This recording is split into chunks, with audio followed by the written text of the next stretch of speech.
No more Game 3 for CCS and secure their tickets for another finals game.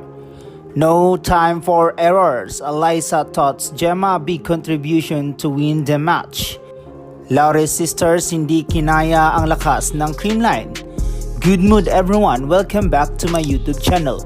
Huwag kalimutan mag-like, share, subscribe at pakihit na rin ang notification bell para maging updated ka sa ating mga video.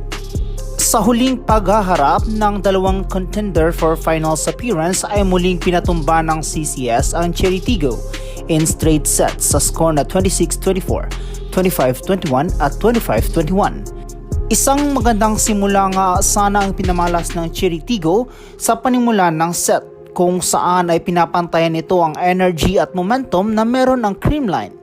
Dahil nga sa determinasyon nitong mahabulan ng CCS ay nakuha nila ang kagustuhan ito at nagawa pang ma-extend ang unang set dahil na rin sa errors at magagandang depensa ng crossovers. Ngunit sabi nga nila na consistency is the key kung saan ay CCS ang nakagawa nito. Dahil sa mas compose ang Creamline ay nakuha pa rin ito ang unang set. Pagdating naman sa set 2 ay nangunguna na rin ang crossovers. Sila nga nakakuha ng unang frame ng set.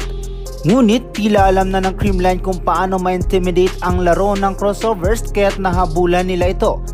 Credits din to setting ni Kyle Negrito dahil sa mga fast low sets niya na naging dahilan upang mas malito ang mga blockers ng Cheritigo. Sabayan mo pa ng napakataas na efficiency ni Gemma at Tots Carlos na sobrang game na game sa laro. Muling pinatumba ng CCS ang Cheritigo sa ikalawang set. Hindi na nga naiwasan pa ng CCS na lamunin ng buhay ang Cheritigo sa huling set dahil alam na nila ang laro ng crossovers kaya't hindi na sila nahirapan pang madaliin ang laban na ito. Napaka-consistent nga ng CCS sa huling set kung saan ay sobrang nalas nito ang errors at tinapos ang laro ng hindi man lang kinabahan at nahihirapan. Sa huling laban ng CCS ay pinakita nito how champion team must play and now there are advances to the finals. Undefeated pa rin sa ngayon ng CCS as they bring their 13th win streak at ngayon nga ay pasok na sila sa finals game. This is their 10th finals appearance and championship game in PVL.